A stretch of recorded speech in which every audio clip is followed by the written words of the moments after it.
Bertemu kembali dalam Niaga Awani dan antara perkara yang dibincangkan dalam WEF adalah berkenaan dengan isu pelancongan di mana Malaysia menduduki tangga ke-38 bagi indeks daya saingan pelancongan dan pengembaraan yang dijalankan oleh World Economic Forum WEF.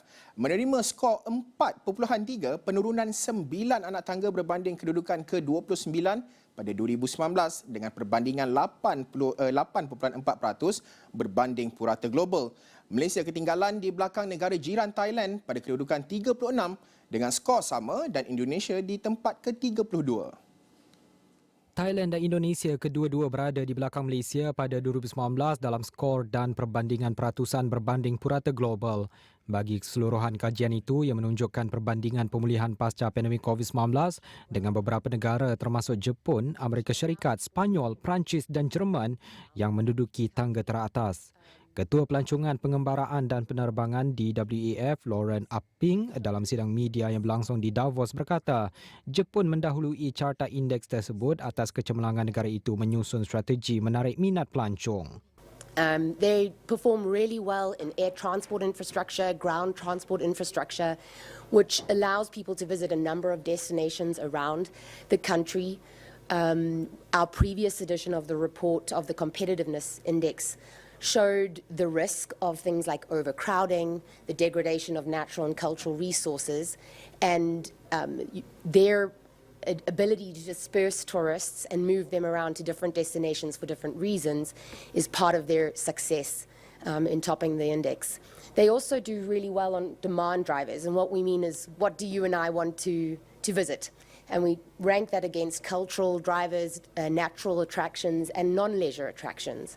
Non-leisure being universities, Forbes 2000 headquarters, what is bringing business travellers to your country too. And so they perform very well across all three of those, so there's different reasons for attracting visitors. Kaji selidik itu melibatkan 140 ekonomi yang melihat beberapa faktor dan dasar yang membolehkan pembangunan mampan sektor pelancongan dan pengembaraan yang mana ia menyumbang kepada tahap daya saing dan pembangunan sesebuah negara. 5 tunggak digariskan dalam kajian ini melibatkan alam sekitar yang memangkin, dasar pelancongan serta pengembaraan, infrastruktur, pemacu permintaan pelancongan dan pengembaraan dan kemampanan pelancongan serta pengembaraan. Meskipun keseluruhan industri perniagaan dan pelancongan antarabangsa masih di bawah paras pra-pandemik, namun pemulihan sektor itu berjaya dipacu oleh kadar vaksinasi yang tinggi, kebenaran rentas sempadan dan pertumbuhan permintaan pelancongan domestik dan berasaskan alam sekitar. Dan sudah tentu kita nak melihat kepada angka-angka ataupun data yang dikongsikan oleh WEF berkaitan dengan indeks daya saingan pelancongan ini, di mana kita nak meneliti kepada negara-negara ataupun 10 ekonomi utama serta kita nak buat perbandingan juga dengan 3 negara iaitu Malaysia, Indonesia dan juga Thailand. Pertamanya kita dapat lihat di sini Jepun berada di tangga teratas dengan skor purata sekitar 5.2 iaitu berkongsi mata dengan Jepun, Amerika Syarikat dan juga Spanyol dengan purata global sebenarnya adalah sekitar 4.0. Dengan selain daripada itu, Perancis Jerman 5.1, Switzerland 5.0 bersama sehingga ke Singapura bersama dengan UK juga, Itali 4.9, ini 10 negara teratas. Tetapi kalau kita nak bandingkan dengan negara jiran kita, perbandingan 4.4 Indonesia, 4.3 Thailand dan Malaysia juga 4.3. Tetapi dari segi rankingnya seperti yang kita nyatakan tadi, kedudukannya Malaysia jatuh 9 anak tangga. Kalau kita nak bandingkan dalam data keseluruhan, ini merupakan penurunan paling ketara dan Malaysia menunjukkan penurunan paling ketara. Ada negara-negara yang menunjukkan penurunan tetapi paling kurang sekitar negatif ataupun penurunan 5 ke 4 anak tangga, tetapi Malaysia turun sehingga negatif 9.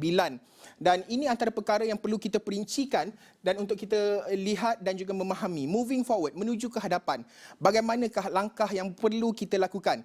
Jadi saya nak bersama dengan Encik Uzaidi Udanis, Presiden Majlis Pelancongan Malaysia MTC. Encik Uzaidi, terima kasih kerana sudi bersama dengan Niaga Awani melihat kepada data yang dikongsikan WEF ini.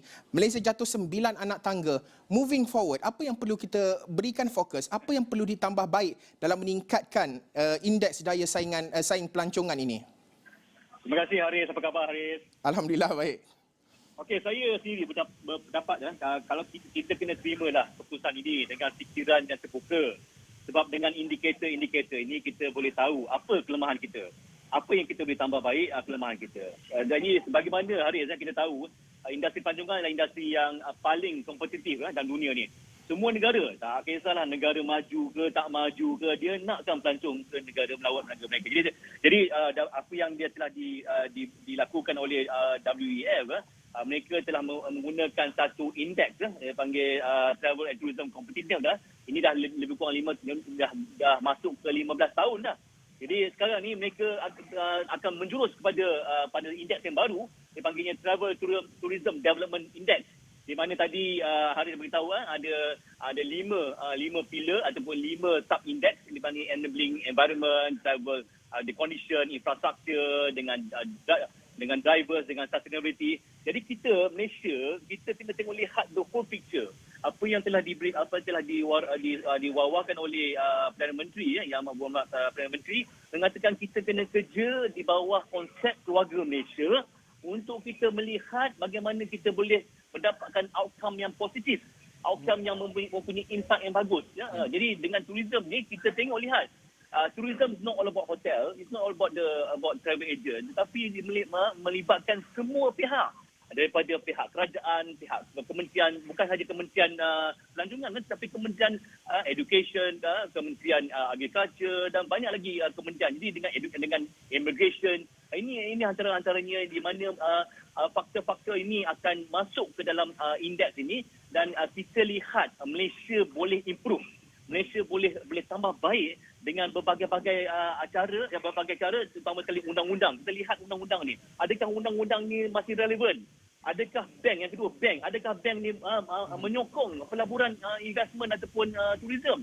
Ya. Dan semua agensi dan kementerian termasuk PBT kena beri keutamaan pada industri. Jadi ini antara yang patut kita lihat itu secara detail, secara halus, untuk kita tambah baik, untuk kita move forward, untuk kita tambahkan, kita maju ke depan dalam indeks Travel Tourism Development Index Framework ni. Haris. Encik Zaidi, kalau kita bercakap berkenaan dengan pelancongan, sektor yang paling teruk terjejas semasa COVID-19 meruncing, bukan sahaja di Malaysia, banyak negara, sektor pelanconganlah yang paling teruk terjejas. Tetapi dalam proses pemulihan, dalam kita berada di fasa menuju ke endemik ini, bagaimana kita ingin memahami dari segi keperluan pemain industri? Kerana ada, sebelum ini kita highlight isu seperti syarikat perhotelan sebagai contoh, nak bilik ada banyak, nak tambah masuk gas, tetapi dari segi jumlah pekerja tak cukup. Nak kena ada contoh, dia cakap kalau dapat subsidi upah meningkat kepada penggiat-penggiat pelancongan ini, ada inisiatif-inisiatif yang lebih dapat membantu mereka lagi. Pandangan Encik Zaidi meningkatkan perkhidmatan di dalam sektor pelancongan ini bagaimana? Itulah sebabnya industri pelancongan ni sangat related dalam productivity. Kita perlu setiap sektor, setiap ruang yang dalam industri pelancongan ni perlu menambah baik dalam productivity. Ini secara keseluruhannya. Jadi productivity sangat penting bagi kita. Tidak semestinya harga, contohnya, tak semestinya ramai staff, ramai pekerja, kita boleh memberi servis yang bagus. Jadi kita kena tengok lihat bagaimana kita deliver servis tu. Saya baru balik daripada Bangkok minggu lepas dan saya lihat, saya agak terperanjat, mereka sangat committed dalam industri pelancongan, memberi servis perkhidmatan yang terbaik daripada touchdown bila sampai ke airport sampai ke hotel. Jadi saya pun terkejut dalam 10 minit saya daripada touchdown, daripada naik keluar daripada kapal terbang tu sampai boleh dalam 10 minit boleh keluar daripada airport tu. Jadi dengan adanya immigration yang sangat efektif, dengan adanya petugas-petugas dan juga part-time workers yang memberi perkhidmatan yang bagus untuk pelancong, ini menunjukkan mereka sangat committed. Jadi kita kena lihat dalam segi kita daripada airport sampai ke hotel dan juga delivery in terms of hotel. Tak semestinya ramai staff kita boleh memberi perkhidmatan yang bagus. Ini kita kena lihat, itu hanya staff. Dan jika pricing harga tak semestinya harga murah memberi kita lebih bagus competitiveness. Ini bukannya mengenai pasal harga murah. Ini mengenai pasal the effectiveness dan juga the value added of the product. Ini kita kena lihat keseluruhan the whole picture untuk kita tambah baik industri pelancongan kita. Haris.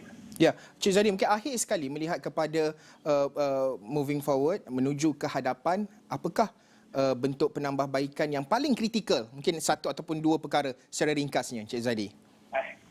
Jadi sebenarnya kita perlukan tengok lihat produk-produk kita. Produk-produk kita kena produk inovatif, produk baru. Dan produk baru ni perlukan investment. Jadi pihak-pihak yang pembiayaan seperti bank perlu menyokonglah ni, terutama sekali caravan. Caravan amat popular dan juga glamping. Ini adalah produk-produk yang baru di bawah ekotourism untuk kita, tapi perlukan investment. Tapi siapa nak invest ni? Jadi kita perlukan kerjasama antara pembiayaan seperti bank dan juga usahawan untuk kita gerak, untuk kita invest dalam produk-produk inovatif ini. Itu satu. Yang kedua, digitalisation ni amat penting untuk kita meningkatkan produktiviti dia. Ini ada juga undang-undang. Kita lihat undang-undang, tengok lihat undang-undang sama ada undang ni menyusahkan pelancong ataupun menyenangkan pelancong. Kita memberikan perkhidmatan yang bagus. Ini antara yang saya cadangkan, dan saya harap insya-Allah dengan adanya konsep keluarga Malaysia ni, kita boleh sama-sama duduk sama-sama, mimpi sama-sama, dan kita boleh capaikan impian kita sama-sama. Baik. Terima kasih Encik Uzadi Udanis, Presiden Majlis Pelancongan Malaysia MTC, mengulas berkenaan dengan indeks daya saingan pelancongan yang dilaporkan oleh WEF 2022. Baiklah, seterusnya sambutan Hari Raya Aidilfitri tahun ini dianggap sebagai fasa pemulihan kepada peniaga selepas 2 tahun tidak merasai suasana pelanggan menyerbu premis. Muhammad Syamiri Syakirin Sharif, 24 tahun, antara peniaga yang merasai limpahan rezeki kesan pemulihan selepas dunia dilanda pandemik COVID-19.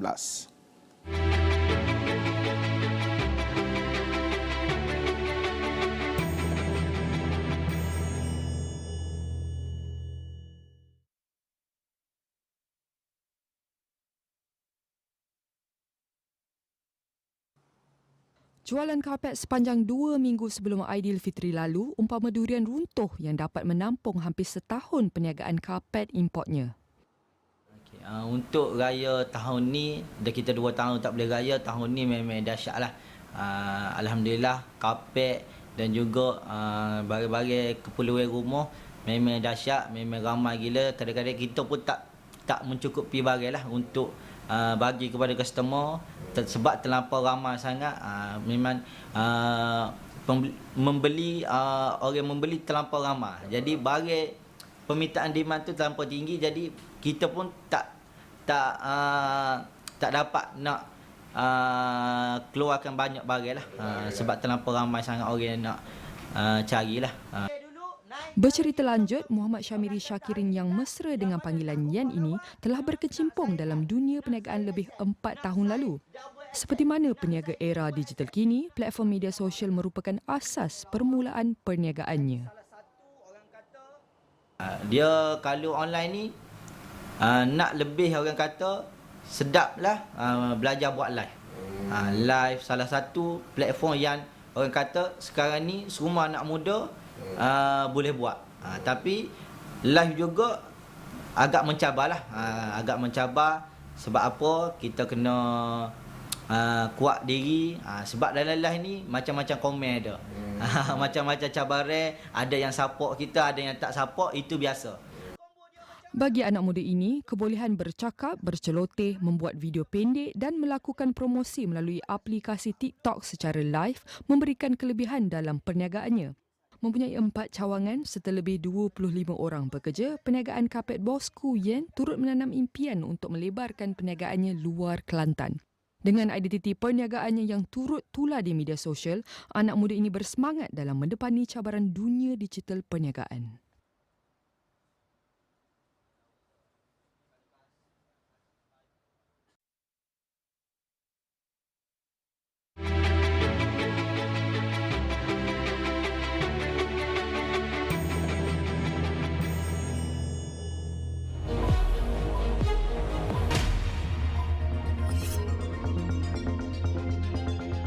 Meskipun kadar inflasi bagi April dijangka meningkat ekoran kenaikan harga barang, ia masih dilihat rendah dan mampu dikawal kerajaan disebabkan bantuan subsidi yang meluas.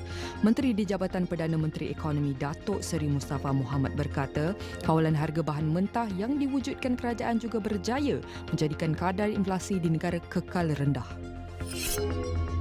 GDX Berhad merekodkan kerugian bersih 1.9 juta ringgit pada suku pertama tahun ini berbanding keuntungan bersih 5.58 juta ringgit pada tempoh sama tahun lalu. Pendapatan juga susut 13.2% kepada 91.9 juta ringgit. Dagang Exchange Berhad DNEX memeterai MOU dengan Accenture Solutions Sederian Berhad dan Innovation Associates Consulting Sederian Berhad.